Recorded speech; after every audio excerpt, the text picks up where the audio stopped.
여러분, 지금 몽골의 수도 울란바토르에선 길거리에서 한글이 보이지 않는 곳을 찾기가 더 어렵습니다. 편의점에선 삼각김밥이 팔리고 식당에선 김치찌개가 국민 음식이 됐죠. 해외에서 한국을 알린다는 건 보통 케이팝이나 드라마를 통해서라고 생각하지만 이곳에선 한국의 일상이 통째로 이식됐습니다. 대한민국의 영향력이 한 나라의 정체성마저 바꿔놓은 현장. 오늘 그 충격적인 이야기를 들려드립니다. 그 전에 잠깐 1초 만에 누를 수 있는 구독과 좋아요 버튼을 꾹 눌러주시면 영상 제작에 아주 큰 힘이 됩니다. 그럼 바로 시작하겠습니다. 저는 몽골 국립대학교 언어학과 교수 루카스입니다. 제 전공은 몽골어 문법과 역사적 변천사죠. 하지만 요즘엔 제 분야보다 더 빠르게 변하는 게 있습니다. 바로 제 조국의 모습입니다. 오늘도 아침부터 제 딸 사랑채책이 물었습니다. 아빠, 김밥 없으면 밥 못 먹는 건 당연한 거잖아요? 식탁에는 김치찌개와 불달볶음면, 그리고 GS25에서 산 삼각김밥이 놓여 있었죠. 제 아내는 어깨를 으쓱하며 말합니다. 요즘은 이런 게 더 팔려요. 손님들이 서울 느낌 좋아하잖아요. 저희 아내는 작은 식당을 운영합니다. 예전엔 전통 몽골 요리를 팔았지만 지금은 메뉴의 절반이 한국 음식으로 바뀌었어요. 하루는 제가 불평했더니 아내가 말하더군요. 당신 현실을 모르네요. 우리 음식점 매출의 70%가 한국 음식에서 나온다고요. 아침 식사를 마치고 대학으로 가는 길, 저는 차창밖 풍경에 한참을 멍하니 바라봅니다. 비비고, 신라면, 올리브영, 간판들이 한글로 가득 찼습니다. 몽골어 간판은 점점 부석으로 밀려나고 있어요. 제 강의실에 도착했을 때 학생들 절반이 결석했습니다. 이유를 물었더니 옆 건물에서 열리는 한국어 능력시험 대비반에 갔다는군요. 학장에게 항의했지만 돌아온 답변은 냉정했습니다. 루카스 교수님, 우리 학생들은 졸업 후 취업해야 합니다. 현대자동차, 삼성전자, 롯데백화점, 몽골에 진출한 한국 기업들은 한국어 가능자에게 2배 이상의 연봉을 제시하고 있어요. 이건 선택의 문제가 아닙니다. 대학 식당에 들어가자 TV에선 한국 드라마가 나오고 있었습니다. 학생들은 자막 없이도 웃고 울더군요. 주문 키오스크도 한국어와 몽골어 두 가지로 설정되어 있었습니다. 한 학생이 저에게 말합니다. 교수님, 한국어 메뉴가 더 직관적이에요. 몽골어 번역이 좀 어색하거든요. 퇴근길, 도시 한복판에 들어선 신도시의 간판이 제 발걸음을 멈춰 세웠습니다. HILLSTATMONGTAN, 몽탄 히스테이트 설계 책임자 이수진, 서울대 출신, 몽골계 한국인, 그리고 제 제자였습니다. 가슴이 묘하게 뛰었습니다. 이수진, 10년 전 제 수업에서 가장 뛰어났던 학생이었죠. 그녀는 몽골 역사와 언어에 깊은 애정을 가진 학생이었습니다. 하지만 지금은 서울보다 더 서울 같은 이 도시를 만들고 있었어요. 집에 도착해 창문 밖을 내다보니 저 멀리 유라시아 초원과 그 위에 세워진 아파트 단지가 보였습니다. 초원 위의 강남, 그것이 오늘날 울란바토르의 모습입니다. 다음 날 아침, 제 강의실에 들어서자 학생들이 한국어로 인사합니다. 안녕하세요, 교수님. 수업은 물론 몽골어로 진행하지만 학생들의 필기는 한글과 몽골어가 뒤섞여 있었습니다. 수업이 끝나고 한 학생이 다가와 말했습니다. 교수님, 오늘 수업 진짜 대박이었어요. 저는 잠깐 당황했지만 웃음을 지었습니다. 학생들의 입에서 자연스럽게 나오는 한국어 단어들, 대박, 진짜, 쫄렸어요. 이런 표현들은 이제 몽골 젊은이들의 일상 언어가 되었습니다. 점심시간, 학교 근처 카페에 갔습니다. 서울 카페라는 이름의 그곳은 완벽하게 한국 카페를 재현해 놓았더군요. 바리스타는 한국어로 어서 오세요라고 인사했고 메뉴판도 한글이 위에 몽골어가 아래에 작게 적혀 있었습니다. 달고나 커피, 녹차 프라페, 딸기 빙수 모두 한국에서 유행했던 메뉴들이었죠. 커피를 마시며 창밖을 바라보니 거리의 모습이 달라 보였습니다. 서울식 인테리어 전문점, 강남 뷰티 살롱, 한류 패션몰, 간판만 보면 여기가 몽골인지 한국인지 구분이 안 될 정도였습니다. 문득 궁금해져서 카페 직원에게 물었습니다. 왜 이렇게 한국 스타일로 꾸몄나요? 그녀의 대답은 단순했습니다. 손님들이 좋아하니까요. 인스타 감성이 있대요. 대학으로 돌아오는 길, 저는 대형 전광판에서 흘러나오는 광고를 보았습니다. 현대자동차의 새 모델을 소개하는 광고였는데 배경음악은 BTS의 노래였고 말미에는 오직 몽골에서만 이라는 문구가 한글과 몽골어로 표시되었습니다. 저는 문득 머릿속이 복잡해졌습니다. 한국 문화를, 기업을, 언어를 거부할 명분이 없었습니다. 그들은 우리에게 일자리를 주고 세련된 라이프 스타일을 제공했으니까요. 하지만 동시에 묘한 상실감이 밀려왔습니다. 우리의 것은 어디로 사라진 걸까요? 저녁, 집으로 돌아오는 길에 울란바토르 시내 중심가를 걸었습니다. LED 조명으로 화려하게 장식된 건물들, 한국식 노래방, 한국 식당들, 그리고 그 모든 것의 중심에 몽탄 힐스테이트가 우뚝 서 있었습니다. 그리고 거대한 전광판에는 이수진의 얼굴이 빛나고 있었습니다. 새로운 몽골을 설계합니다. 주말, 딸 사랑 채책과 함께 도시 공원을 산책했습니다. 그녀는 중학교 1학년 12살이었죠. 공원 벤치에 앉아 아이스크림을 먹으며 학교 이야기를 나눴습니다. 아빠, 우리 학교는 이제 몽골어 수업 거의 안 해요. 사랑 채책의 말에 저는 고개를 들었습니다. 어떻게 그럴 수 있지? 내가 다니는 건 몽골 학교잖아. 딸은 어깨를 으쓱했습니다. 한국어로 하는 수업이 더 많아요. 과학, 수학, 컴퓨터는 다 한국어로 해요. 선생님들이 한국 교과서가 더 좋다고 하거든요. 몽골어는 일주일에 2번만 해요. 충격이었습니다. 제가 가르치는 대학생들도 한국어에 익숙했지만 초등학생들은 몽골어보다 한국어를 먼저 배우고 있었던 겁니다. 국가 정체성의 근간인 언어가 이렇게 쉽게 대체될 수 있다는 사실에 가슴이 아팠습니다. 채채가 집에서는 몽골어로 이야기하자. 우리 전통을 잊으면 안 돼. 제 말에 딸은 고개를 끄덕였지만 곧 휴대폰을 꺼내 한국 아이돌 영상을 보기 시작했습니다. 그녀의 휴대폰 배경화면은 뉴진스 멤버였고 케이스에는 한글로 사랑해라고 적혀 있었죠. 집에 돌아와서 아내에게 이 이야기를 했습니다. 아내는 한숨을 쉬며 말했습니다. 당신 알아요? 요즘 초등학생들 장래 희망 1위가 한국 회사 직원이에요. 전통 몽골 음식점 대신 불고기집을 차리고 싶어하는 아이들이 많아요. 그날 저녁 저는 서재에 앉아 오래된 몽골어 사전을 펼쳤습니다. 칭기즈칸 시대부터 이어온 우리 언어.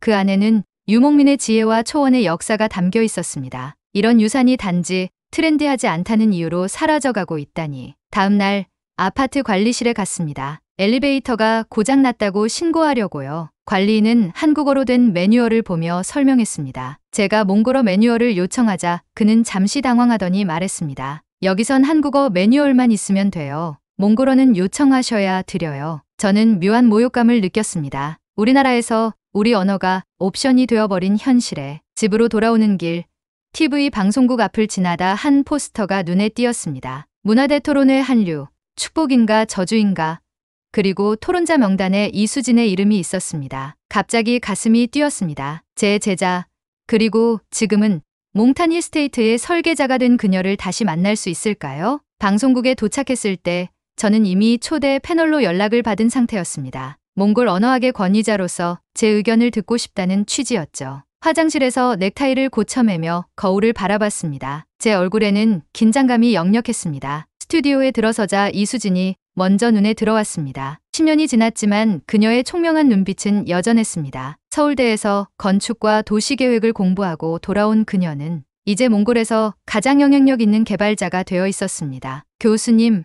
오랜만입니다. 이수진이 먼저 인사했습니다. 그녀의 목소리에는 예전의 존경심이 묻어 있었지만 어딘가 자신감으로 가득 찬 모습이었죠. 잘 지내셨어요? 그래, 잘 지냈다. 너는 정말 대단한 일을 해냈구나. 저는 진심으로 말했습니다. 비록 그녀가 만든 세계가 제게는 위협적으로 느껴졌지만 그녀의 성공은 부정할 수 없었으니까요. 생방송이 시작되었습니다. 사회자는 논점을 명확히 했습니다. 오늘의 주제는 문화자립인가, 문화융합인가입니다. 루카스 교수님은 몽골 전통 문화와 언어의 보존을 주장하시고 이수진 개발자는 한국 문화와의 융합을 통한 발전을 지지하십니다. 제가 먼저 발언했습니다. 저는 한국과의 교류를 반대하지 않습니다. 하지만 지금 벌어지는 일은 교류가 아니라 일방적 수용입니다. 우리 아이들은 한글을 먼저 배우고 몽골어는 선택 과목이 되어가고 있습니다. 한글은 도구가 아니라 정체성까지 바꾸고 있습니다. 이수진은 침착하게 대답했습니다. 교수님,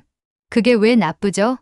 더 나은 시스템을 배우는 게 죄인가요? 몽골인들이 한국 문화를 받아들이는 건 강제가 아니라 선택입니다. 한국은 몽골의 무력이나 정치력을 행사한 적이 없어요. 단지 더 효율적인 방식, 더 매력적인 라이프 스타일을 제안했을 뿐입니다. 공방은 계속되었습니다. 저는 몽골 전통문화의 가치를, 이수진은 세계화 시대의 문화융합을 주장했습니다. 그러다 이수진이 뜻밖의 말을 꺼냈습니다. 루카스 교수님, 저도 몽골인입니다. 저의 뿌리는 몽골에 있어요. 하지만 제가 한국에서 공부하며 깨달은 것이 있습니다. 문화는 박제되는 순간 죽습니다. 살아있는 문화는 항상 변화하고 융합되죠. 제가 지금 건설하는 것은 한국을 복제한 도시가 아니라 몽골의 미래형 도시입니다. 그 말에 저는 잠시 할 말을 잃었습니다. 이수진의 말도 일리가 있었습니다. 우리가 지키려는 전통이란 것도 결국 과거의 다양한 문화가 섞여 형성된 것이니까요. 방송이 끝난 후 이수진은 기자들에게 둘러싸였습니다. 한 기자가 날카로운 질문을 던졌습니다. 당신이 반대한 이중 언어 정책,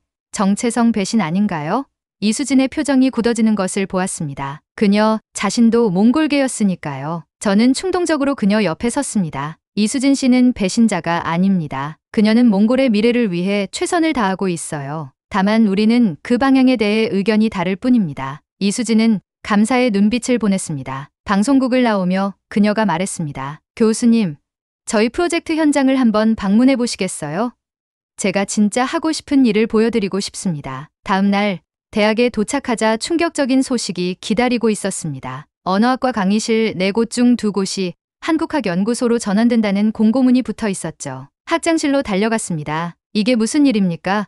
왜 우리 학과 강의실을 빼앗는 겁니까? 제 목소리는 떨리고 있었습니다. 학장은 미안한 표정을 지었습니다. 루카스 교수님, 이해해 주세요. 언어학과 지원자는 매년 20%씩 줄고 있어요. 반면 한국학과는 300% 증가했습니다. 우리는 학생들이 원하는 교육을 제공해야 해요. 강의실은 점점 비어갔습니다. 대신 그 옆 강의실엔 TOPIK 6급 마스터 클래스가 열리고 있었습니다. 몽골어는 이제 필수 이수 과목 그 이상도 이하도 아니었습니다. 점심시간 제 연구실에 동료 교수가 찾아왔습니다. 루카스, 들었어? 이마트가 들어온 지역은 땅값이 2배로 뛰었대. 삼각김밥은 연간 5천만 개가 팔리고 김치는 이제 몽골의 기본 반찬이래. 그의 말투에는 놀라움과 함께 묘한 자부심이 섞여 있었습니다. 저는 창밖을 바라보며 한숨을 쉬었습니다. 이건 문화교류가 아니라 문화 침식이다. 그날 저녁 집에 돌아와 식탁에 앉았습니다. 아내가 차려준 저녁은 김치찌개와 불고기였습니다. 문득 우리 가족이 마지막으로 전통 몽골 음식을 먹은 게 언제인지 기억이 나지 않았습니다. 딸 사랑 채책이 학교에서 돌아왔습니다. 그녀의 손에는 한국어로 쓴 일기장이 들려 있었습니다. 아빠, 이거 봐요. 한국어 장문대회에서 상 받았어요. 그녀의 얼굴은 기쁨으로 빛나고 있었습니다. 저는 그녀를 안아주며 축하해 주었지만 마음속 깊은 곳에서는 슬픔이 밀려왔습니다. 제 딸은 몽골어보다 한국어로 자신을 표현하는 것이 더 편해졌습니다. 그날 밤 저는 오랜 고민 끝에 이수진에게 연락했습니다. 당신의 프로젝트를 보고 싶습니다. 이수진의 초청으로 다음 주 저는 서울을 방문하게 되었습니다. 인천공항에 도착했을 때 이상한 느낌이 들었습니다. 한글로 가득한 간판들, 그것은 이제 울란바토르와 다르지 않았습니다. 호텔에 체크인한 후 이수진이 소개해준 몽골인 유학생 모임에 참석했습니다. 그들의 이야기는 충격적이었습니다. 교수님, 한국에 온 몽골인들이 한국어 못하면 위험한 일만 해요. 언어가 없으면 인간 대접도 못 받습니다. 한 학생이 말했습니다. 저희가 한국어를 배우는 건 좋은 직장을 구하려는 것만이 아니에요. 생존의 문제죠. 다른 학생은 더 놀라운 이야기를 들려주었습니다. 한국에서 몽골어로 대화하면 사람들이 이상한 눈으로 봐요. 그래서 우리끼리 있을 때도 한국어로 대화하는 경우가 많아요. 이게 우리의 정체성을 지키는 방법이라니 역설적이죠. 다음 날 이수진은 저를 판교의 IT 단지로 데려갔습니다. 그곳에서 만난 한국 도시기획자는 의외의 말을 했습니다. 몽골은 이제 한국을 넘어섰어요. 우리보다 발전적일 수도 있죠. 왜냐하면 여러분은 우리의 실수를 반복하지 않으니까요. 이수진이 설명했습니다. 교수님, 한국의 급속한 도시화는 많은 문제를 낳았어요. 공동체 파괴, 환경 오염, 문화적 단절. 저는 이런 실수를 몽골에서 반복하고 싶지 않습니다. 그래서 한국의 기술과 몽골의 전통을 결합하는 방식을 연구하고 있어요. 그날 밤 호텔 창문으로 서울의 야경을 바라보며 생각했습니다. 이수진이 꿈꾸는 몽골은 단순히 한국의 복제품이 아니었습니다. 오히려 한국의 경험에서 배우고 더 나은 길을 찾으려는 시도였습니다. 문득 깨달았습니다. 우리가 막으려 했던 것은 문화가 아니라 진화의 방식이었습니다. 변화는 불가피합니다. 중요한 것은 그 변화의 방향을 어떻게 설정하느냐는 것이죠. 서울에서의 마지막 날, 이수진은 저를 한 카페로 초대했습니다. 그곳에는 몽골 전통 디자인과 한국의 현대적 인테리어가 조화롭게 섞여 있었습니다. 이게 제가 꿈꾸는 방향입니다. 이수진이 말했습니다. 몽골의 정체성을 지키면서도 세계와 소통하는 방식. 서울을 이식한 나라 몽골. 그 경계에서 78장. 몽골로 돌아온 후 저는 이수진에게 제안했습니다. 몽골 한국 이중 언어 교육 커리큘럼을 함께 개발해보자. 그녀는 기뻐하며 동의했습니다. 우리는 대학 내에 작은 연구팀을 꾸렸습니다. 목표는 명확했습니다. 한국어와 몽골어를 동시에 배우면서 양국의 문화를 함께 이해할 수 있는 교육 방식을 개발하는 것이었죠. 첫 번째 시범 수업에서 아이들은 몽골어로 시를 쓰고 한글로 영상 일기를 만들었습니다. 결과는 놀라웠습니다. 아이들은 자연스럽게 두 언어 사이를 오가며 각 언어가 가진 특성을 활용했습니다. 몽골어의 서정성과 한국어의 구체성이 서로를 보완했죠. 제 딸 사랑채 책도 이 프로그램에 참여했습니다. 처음엔 망설였지만 곧 열정적으로 몰입했죠. 그녀는 학교에서 배운 한국 요리법과 할머니에게 배운 몽골 전통 조리법을 결합한 레시피를 개발하기 시작했습니다. 어느 날 사랑채책이 유튜브 영상 하나를 올렸습니다. 우리 집 김치는 아빠가 만든 전통 양념과 엄마가 배운 한국 레시피로 만들어요. 그녀는 몽골 초원의 허브로 만든 특별한 김치를 소개했습니다. 이 영상은 양국에서 폭발적인 인기를 얻어 조회수 300만을 넘겼습니다. 한국의 방송사들이 인터뷰 요청을 보내왔고 사랑채책은 몽골과 한국의 문화 융합에 대해 자신의 생각을 당당하게 말했습니다. 저는 두 나라 모두를 사랑해요. 왜 하나만 선택해야 하나요? 이수진의 몽탄 힐스테이트 프로젝트도 변화하기 시작했습니다. 기존 계획에 없던 몽골 전통 구역이 추가되었고 아파트 디자인에도 몽골 전통 문양과 색상이 반영되었습니다. 처음엔 마케팅 전략으로 시작했지만 놀랍게도 이 변화는 큰 인기를 끌었습니다. 사람들은 단순히 한국을 복제한 공간이 아니라 몽골의 정체성이 담긴 현대적 공간을 원했던 거예요. 이수진이 설명했습니다. 우리가 잊고 있었던 건 문화적 자부심입니다. 대학에서도 변화가 시작되었습니다. 한국어 강의는 여전히 인기였지만 이제 몽골 한국 비교 언어학이라는 새로운 과목이 개설되었고 제가 책임 교수를 맡았습니다. 학생들은 두 언어를 비교하며 각 언어의 특성과 아름다움을 발견했습니다. 어느 날 학장이 제 연구실을 찾아왔습니다. 루카스 교수님, 당신이 옳았어요. 우리는 몽골어를 포기해선 안 됩니다. 하지만 동시에 한국어도 적극적으로 받아들여야 해요. 두 언어의 균형을 찾는 것, 그것이 우리의 미래입니다. 1년 후 몽골 최초의 이중언어문화연구소가 개소했습니다. 이수진과 제가 공동소장을 맡았죠. 연구소 간판에는 이렇게 적혀 있었습니다. 서울보다 서울 같은 도시? 아닙니다. 여긴 울란바토르입니다. 개소식에는 양국의 교육부 장관이 참석했고 특별히 한국에서 유명 방송인들도 왔습니다. 그들은 몽골의 변화에 놀라워했습니다. 한국보다 더 한국 같지만 동시에 확실히 몽골만의 색깔이 있네요. 연구소의 첫 프로젝트는 이중언어 문화 축제였습니다. 도시 중심가를 몽골어와 한글로 된 시와 이야기로 장식했고 양국의 음식과 음악을 함께 즐기는 자리를 마련했습니다. 축제는 대성공이었고 이제 매년 개최되는 행사가 되었습니다. 몽탄 힐스테이트의 완공식 날 이수진은 저를 특별 게스트로 초대했습니다. 건물 옥상에서 바라본 울란바토르의 모습은 경이로웠습니다. 현대적인 고층 건물들 사이로 전통적인 게르몽골 전통 가옥들이 보였고 한글 간판과 몽골어 간판이 나란히 빛나고 있었습니다. 교수님, 우리가 해냈어요. 이수진이 감격에 찬 목소리로 말했습니다. 이건 단순한 도시 개발이 아니에요. 문화적 융합의 실험이죠. 저는 고개를 끄덕였습니다. 맞아. 처음엔 우리가 너무 서울을 닮아가는 것이 두려웠어. 하지만 지금 보니 우린 서울을 흡수하면서도 몽골만의 색을 만들어가고 있군. 대학에서의 마지막 강의 날 강의실은 학생들로 가득 찼습니다. 몽골어 강의였지만 한국 유학생들도 많이 참석했죠. 저는 그들에게 말했습니다. 진짜 정체성은 변화 속에서도 잊히지 않는 이름을 지키는 것입니다. 우리는 서로의 언어를, 문화를 배우면서도 각자의 뿌리를 잊지 말아야 합니다. 강의가 끝난 후 한 한국 학생이 다가와 물었습니다. 교수님, 몽골어 배우는 게 정말 어려워요. 왜 배워야 할까요?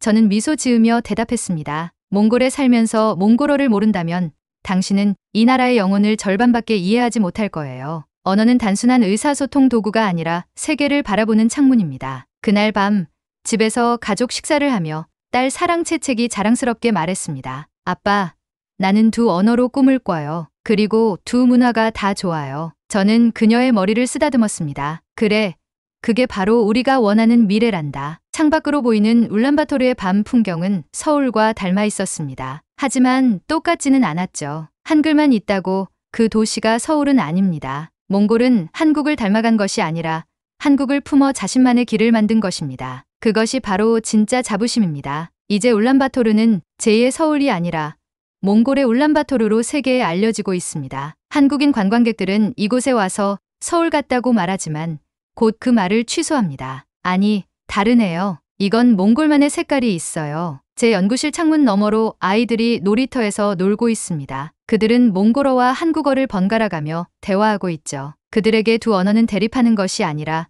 세상을 더 풍요롭게 경험하는 도구입니다. 그리고 저는 이제 알고 있습니다. 문화는 지켜야 할 유물이 아니라 끊임없이 진화하는 생명체라는 것을. 우리가 할 일은 그 변화의 방향을 잃지 않도록 하는 것입니다. 그리고 그 중심에는 언제나 우리의 정체성, 우리의 자부심이 있어야 합니다. 한글이 거리에 넘쳐나는 이 도시에서 우리는 새로운 정체성을 만들어가고 있습니다. 몽골과 한국, 두 문화의 경계에서 피어나는 아름다운 하이브리드. 그것이 바로 오늘날 울란바토르의 모습입니다. 그리고 저는 이 변화의 증인이자 참여자로서 자부심을 느낍니다. 서울을 이식한 나라? 아닙니다. 우리는 서울을 받아들여 우리만의 것으로 만들었습니다. 그것이 진정한 문화적 자신감이자 우리가 찾은 답입니다. 네, 오늘 사연 여기까지입니다. 사연 어떠셨나요? 좋았다면 구독과 좋아요 부탁드리고 끝까지 시청해 주셔서 감사합니다.